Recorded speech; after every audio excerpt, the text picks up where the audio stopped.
Salut les amis, c'est Kai.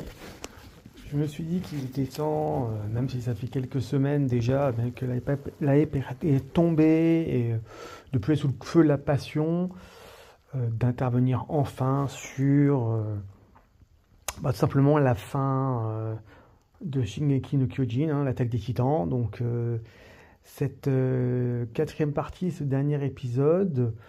Donc, en fait, après 10 ans d'attente, il faut bien admettre que ça se savoure. Il s'est bien fait attendre. Effectivement, les studios ont effectivement bien profité du concept pour l'étirer aussi loin que possible. Maintenant, il n'en demeure pas moins que, indépendamment de cela, la fin, en tout cas, ce dernier épisode est totalement à la hauteur de l'œuvre. En tout cas, quasi totalement, on y reviendra. Donc on est effectivement sur un épisode où on a tout ce qu'on attendait. C'est-à-dire qu'on va avoir de l'épique. Chacun des intervenants vont avoir son petit quart d'heure de gloire quelque part. Ils ont fait une petite scène bonus pour Levi qui va quand même faire un petit allez, un dernier passage histoire de montrer que bon, il est là. Même si, comme le disait un autre youtubeur, c'est vrai que il se faisait le truc à lui tout seul, en fait c'était fini quoi, ça allait très vite, hein, vu comment il se balaye les titans en un clin d'œil, même en étant blessé, handicapé, une main en moins, un œil en moins, bref, même en étant complètement à la ramasse, il arrive à se niquer des titans. Bon, c'est beau, c'est cool, c'est intéressant. Graphiquement, on est sur l'apogée de l'animé, hein, donc on est vraiment sur quelque chose de plus que bonne facture. On est vraiment, j'aurais tendance à dire, sur une, si ce n'est une masterclass, vraiment une masterpiece. C'est-à-dire qu'on est vraiment sur des graphismes léchés, sur de l'attention. Donc c'est là qu'on se dit qu'il y a une très belle intention derrière, qu'il y a quand même un petit peu de passion aussi. Bon, ça valait vraiment bien l'attente, hein, on est vraiment sur quelque chose de tout à fait intéressant. Effectivement, il y a des très belles scènes, on a encore un petit peu d'émotion sur la fin, on a des moments où on a eu le cœur qui s'est accéléré, on s'est dit putain, il va y passer. Enfin, c'est du très très bon épisode. Bon, là, on ne peut pas dire sur la forme, sur le fond, sur le graphisme, sur les OST, on est sur de l'excellence. Clairement. Donc ça, de toute façon, je pense que personne ne pourra le nier. Et je pense qu'effectivement, personne de suffisamment logique ou un petit peu lecteur assidu de manga ou d'animé pourra dire que l'Attaque des Titans était une erreur de casting ou une mauvaise série. Clairement, c'est un animé qui parle de thèmes très peu abordés, avec un talent certain.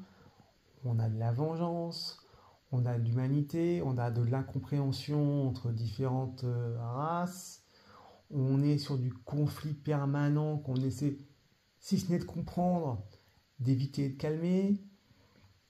On est sur le cycle de la violence, de la haine, on a un petit peu aussi d'amour, on a aussi de la liberté chérie comme on dit, parce que bon, on était quand même enfermé derrière les murailles. On apprend beaucoup de choses, on finalise vraiment très bien l'ensemble. Donc en termes d'animation comme en termes de manga, je pense que personne n'osera dire que ça n'a pas changé le monde de l'animé et du manga pour de belles années, clairement. On est sur le sensationnel. Donc là, on est vraiment sur le très très, très bon. Maintenant, effectivement, cette fin, il y a effectivement, on a cette sensation d'achever. Donc on se dit, putain, là, ça se termine comme ça. Donc effectivement, ils ont rajouté le bonus de l'animé qui est sorti bis, du manga bis qui est sorti avec la petite version qui se succède. On a effectivement sur un échange avec Armin et Eren, où on essaie un petit peu de se comprendre une dernière fois, ou en tout cas, Eren qui passait pour un enfant qui a subi de victime, qui finalement décide de fait de plus être spectateur de sa vie, mais être acteur de sa vie. Hein. Quelque part, c'est un peu ça l'idée. Bah, il se rend bien compte qu'il avait besoin d'un appel de liberté très très très important. Il a fait des dingueries, clairement, parce que au vu de ce qu'il a vécu, il ne voit pas comment ça se termine. Donc il s'est dit, bon, quelque part, on comprend. Son idée, c'est quelque part d'accorder du répit à ses amis, même si l'humanité dans laquelle il se trouve semble ne pas mériter de vivre. Hein. Quelque part, c'est vraiment ça, qu'on était vraiment sur une idée comme ça, de ce que je comprends, ce que j'ai compris, l'animé, on était sur, si ce n'est du nihilisme, vraiment bah, de la vengeance et de la haine viscérale de l'humanité. On a chacun qui va de sa petite solution, sa petite méthode pour régler le problème. On a un semblant de géopolitique, on a effectivement bah, des manipulations, un petit peu des trahisons. On voit vraiment une très belle œuvre, très très complète, qui bah, intègre quasiment l'ensemble des émotions en un seul animé. Donc maintenant, au-delà de ça, il y a quand même une fin, effectivement, où Armin partage en fait les dégâts qui ont été causés par elle en disant oui, je comprends, j'ai participé, j'ai contribué à ma façon, c'est un peu de ma faute si tu es dans cet état, parce que je te montrais la liberté, du coup c'est un peu de ma faute si effectivement tu es devenu comme ça. Après, c'est vrai que on peut difficilement remercier Eren d'avoir offert du répit. Lui, Mikasa et d'autres, en ayant tué 90% de la population, tu nous serais quand même un petit peu léger quand même. Hein, on ne va pas non plus se mentir, on n'est pas non plus dans la naïveté. Donc l'échange est constructif. Par contre, le dialogue d'Eren est un peu particulier. On se disait depuis le début de l'animé et du manga qu'effectivement c'était un enfant qui a vécu des dingueries, qui a subi beaucoup de choses. Donc ici, il se dit bon, je suis tellement dégoûté de la vie, que j'ai tellement enclin de liberté que je vais en finir avec l'humanité. On a d'autres qui te disaient on va éliminer une race qui est les titans, comme ça, bah, ça calmera le jeu, il y aura une race de moins, on fera quasiment un génocide et du coup bah, ça va calmer le jeu. Bon, on a le bataillon qui se retrouve entre amis de différentes races, c'est un peu le terme utilisé dans l'animé, qui vont effectivement, j'ai tué tes proches à toi, tu as tué des proches à moi, donc effectivement tu m'en veux, on s'en veut, mais il va falloir qu'on essaie de construire quelque chose ensemble, qu'on essaye d'avancer ensemble, parce que ça sert à rien sinon on va jamais y arriver. Du coup, ils trouvent un ennemi commun avec Eren, donc jusque-là on est très bien. Par contre, le Eren sur la fin, on a un peu de mal à comprendre. Sincèrement, je dois admettre qu'effectivement, n'étant pas un féru de manga et ayant lu pour le coup le manga, bah, il y avait un peu plus de subtilité, il y a un peu plus de nuances, effectivement. Mais pour moi, c'était juste un enfant qui a dit, voilà, la seule solution que j'entrevois, c'est d'exterminer l'humanité. Je n'en vois pas d'autre. Je ne vois aucune solution pour m'en sortir. Donc effectivement, il ne mérite que ça. Donc je ne dois faire aucun effort supplémentaire. Si je peux au moins sauver les amis, ça servait à quelque chose. Parce que l'idée, quelque part, c'est de leur offrir un répit en disant, voilà, on aura gagné quelques années ou quelques siècles si j'ai mis l'humanité. Qui permettra quelque part de mettre fin au cycle de violence permanent et des guerres permanentes, puisque l'humain a vocation à défier les autres pour conquérir les territoires, à s'attaquer aux personnes qui sont un peu différents. Bon, on est vraiment sur du haut vol en termes de thèmes abordés. Toutefois, sur la fin, on voit un RN un petit peu, je sais pas dire, mais limite pathétique. C'est-à-dire, oui, Mikasa, je l'aimais, par contre, je ne pouvais pas faire autrement.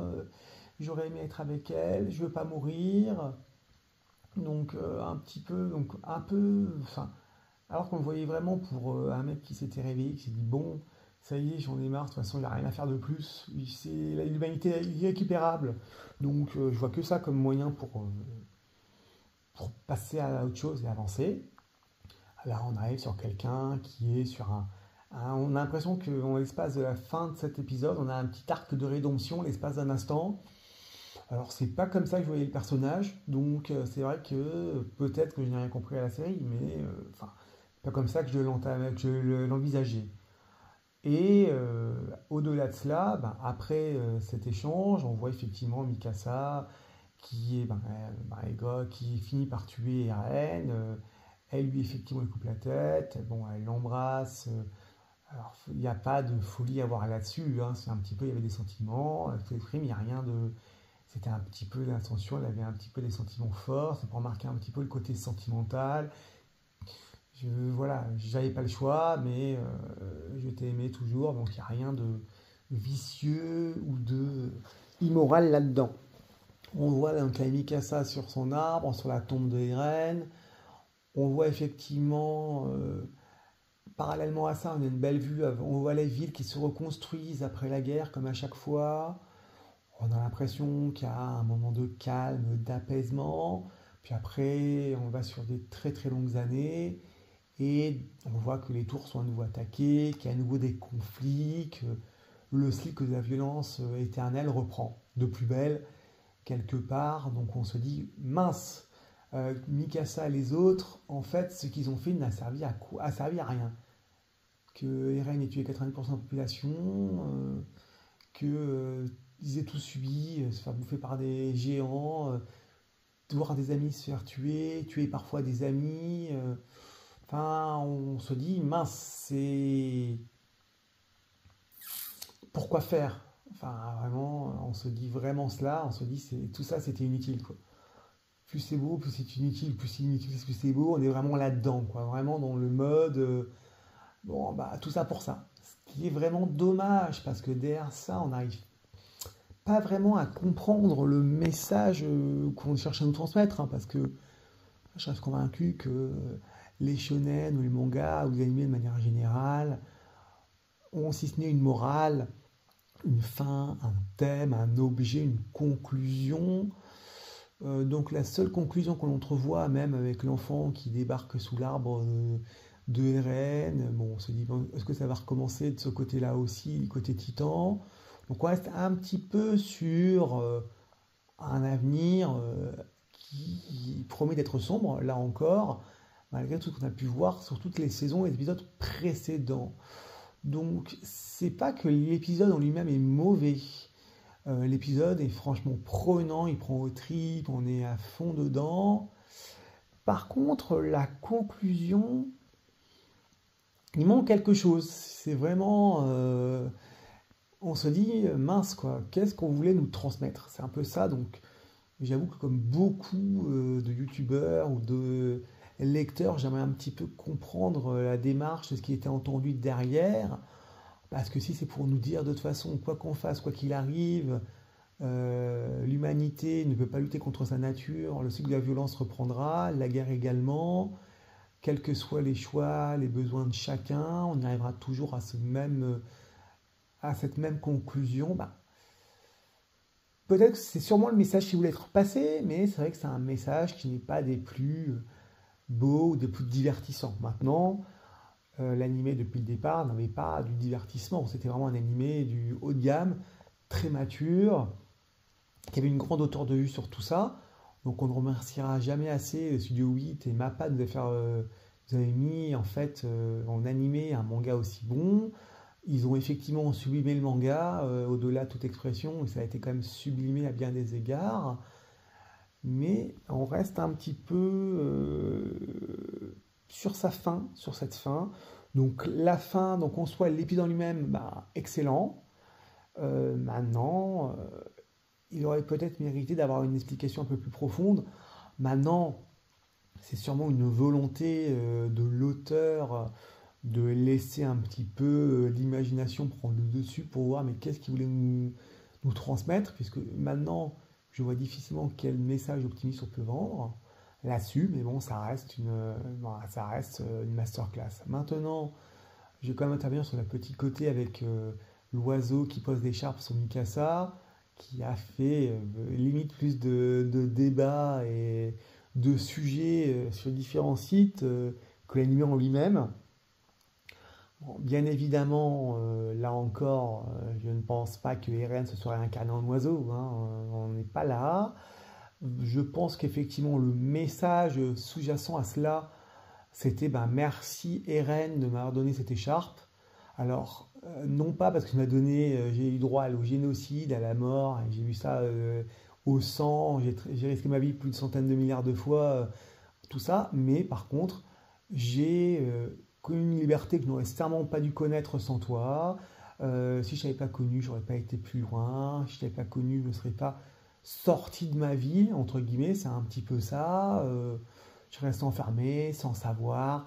Donc quelque part, bon, c'est pas forcément, la réalité n'est pas forcément toute belle ou toute glamour, mais je préfère être au courant de la réalité, l'avoir vécu en ta compagnie, que n'avoir rien vécu du tout, parce que quelque part, j'ai vécu malgré tout une grande aventure, une grande quête à tes côtés.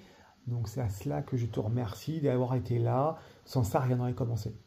Donc on est vraiment sur du symbolisme classique de sans ça, ben, rien n'aurait commencé. Grâce à cette écharpe que tu m'as donnée, ben, du coup tu m'as poussé à sortir de ma ville, à découvrir le monde, à devoir un peu plus de liberté, à découvrir un petit peu ma personnalité, mon moi profond quelque part, c'est un peu ça l'idée. Donc on est sur quelque chose de relativement beau, mais on n'est pas du tout sur une réincarnation des reines dans l'oiseau. Maintenant, au-delà de ça, cette fin qui peut avoir quelque part un souffle optimiste malgré tout, ne suffit pas, à mon sens, à compenser cette fin un petit peu confuse ou peu compréhensible. Donc voilà où j'en étais là-dessus. Maintenant, bah, évidemment, bah, la télévision, comme vous tous, comme tous ceux qui l'ont vu, bah, effectivement, je pense que ça marquerait l'animé, que moi-même j'ai été marqué, et que ça reste une très très très bonne qualité. Voilà tout ce que je peux dire là-dessus. Donc n'hésitez pas à commenter ou donner votre avis à ce sujet, hein. Voilà, et puis je serai toujours ouvert à cela. Merci à vous, bonne soirée.